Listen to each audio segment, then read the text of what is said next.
So I don't know if you heard this story of a guy named Blake Neff, who was Tucker Carlson's top writer since 2016, apparently, for 4 years. That's a long time to be top writer. He had bragged in the Dartmouth, newspaper, Alumni Magazine, that the first draft of everything Tucker says is his. And, well, it turns out that an anonymous tipster let CNN know that this guy, Blake Neff, has been posting for years and years and years on a right-wing site all sorts of heinous things about women, heinous things about black people. He has been bragging about how he'll put, what do they call those, Easter eggs on the show. So he'll do like little comments that come from this forum, and he'll write it into scripts to impress all his buddies. Now, I want you to listen.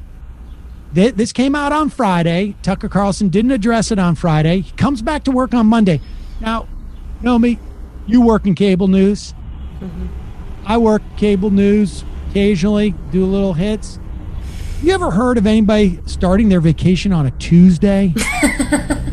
All right, but here is Tucker Carlson. He came back over the weekend, Monday night, to issue I don't know what you would call this, about Blake Neff, his head writer, who quit or was fired on Saturday by Fox News. And this is what he said. Over the weekend, you may have seen stories about a writer on this show called Blake Neff. For years, since he was in college, Blake posted anonymously on an internet message board for law school students. On Friday, many of those posts... Pause it. Now, he said for years, as a college student, he posted on this board, a board that is known for right-wing law school students. Now, he's been writing for Tucker for 4 years, so that would make you believe that he's neither a law school student or a college student anymore. Right. He must not be writing this. This must be stuff from way in his past, and this is a story of cancel culture. Right. No, he wrote this stuff like 2 weeks ago. Right. And he didn't say right wing. He said law school. So it was like to make it seem very, Yes. Pull it back a little bit, Brendan. Let's hear this, because I just want to go through how this guy completely prevaricates throughout this entire thing. Law school locker room talk. For years, since he was in college, Blake posted anonymously on an internet message board for law school students. On Friday, many of those posts became public. Blake was horrified by the story, and he was ashamed. Friday afternoon, he resigned from his job. Pause it. He was horrified by the story, and he was ashamed by the story. What's the story, though? He seems to have left that out. What did Blake say? Look at the story. Yeah. He's ashamed by the story. We don't know what, well, I'm sure Tucker will tell us what he wrote about and what the story was. It's the story that he's ashamed of. Horrified by the story, and he was ashamed. Friday afternoon, he resigned from his job. We want to say a couple of things about this. First, what Blake wrote anonymously was wrong. We don't endorse those words. They have no connection to the show. It is wrong to attack people. First off, they very well do. I mean, he would put Easter eggs in the script of the shows and then come brag about it. So it did in that respect. Now, we also know that if you're a head writer of a political talk show for 4 years, none of your political beliefs seep into what you write, of course. Everybody knows that, right? That's impossible to happen. All right, go back a little bit, because he's talking about like we're ashamed. We don't endorse those words, whatever those words were.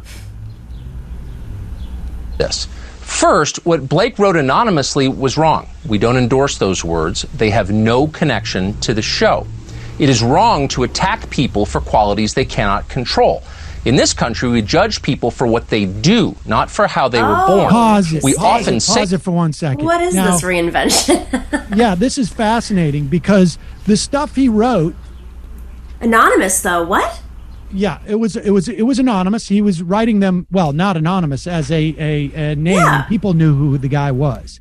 But he wrote stuff like, let's see, stuff like, black people are lazy or they're all in. And so, like, I can't tell if what Tucker's saying is like, if people are lazy, you can't, it's not nice for that to change, he's not addressing it at all. In fact, he's simply saying it's rude to point out that people are lazy. Not that, hey, he's dealing in these racist tropes. Never mind, apparently this guy was also like attacking a woman in particular on this board and basically doxing her or something to that effect. It's unclear. Right. But continue. The young man has message board Tourette's syndrome. You can't help it. That because we mean it. We'll continue to defend that principle, often alone among national news programs, because it is essential. Nothing is more important. Blake fell short of that standard, and he has paid a very heavy price for it. But we should also point out to the ghouls now beating their chests in triumph at the destruction of a young man that self-righteousness also has its costs. We are all human. When we pretend we are holy, we are lying.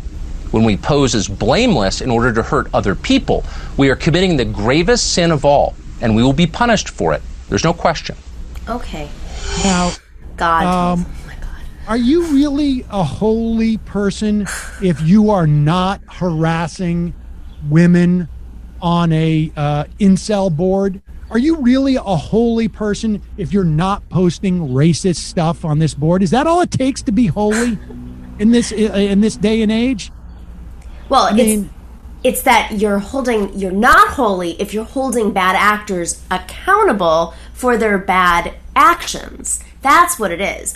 Us talking about how that is a bad action and he should be held accountable, we are unholy as a result. Because it's God's job to do that. The whole problem is the story.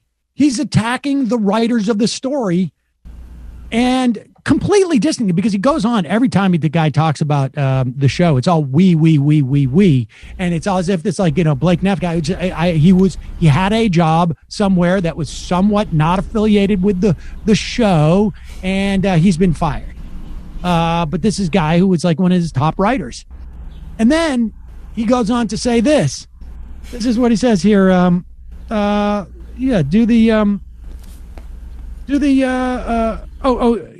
his. This is Tucker. Let's play this. This is Tucker from 2018. He's never, ever met a white supremacist. Can you probably imagine that? And he's reading from a monologue, probably the first draft, if we're to believe Blake Neff, written by Blake Neff. Virginia, in which a woman was fatally struck by a car that was driven into the crowd. If you followed the hyperventilating press coverage leading up to yesterday's event, you probably expected to see thousands of hooded Klansmen showing up on horseback in D.C. to commemorate and celebrate the killing.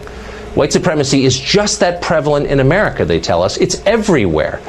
Except it's not. That's a lie. White supremacy is not ubiquitous in America. It's not a crisis. It's not even a meaningful category. It is incredibly rare. You could easily live your entire life in this country without meeting a single person who believes anything like that. Most of us have lived lives like that. I have. In fact, this is a generous, tolerant country. It always has been that. People who tell you otherwise are either delusional or trying to control you with fear, likely both. In the end yesterday, just a couple of dozen people showed up out of a country of 320 million people. They milled around for a while, got yelled at, and left. So much for the Klan rally.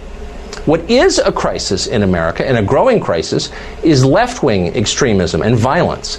Our elites abet and encourage it. Our media pretend it doesn't exist. There you go.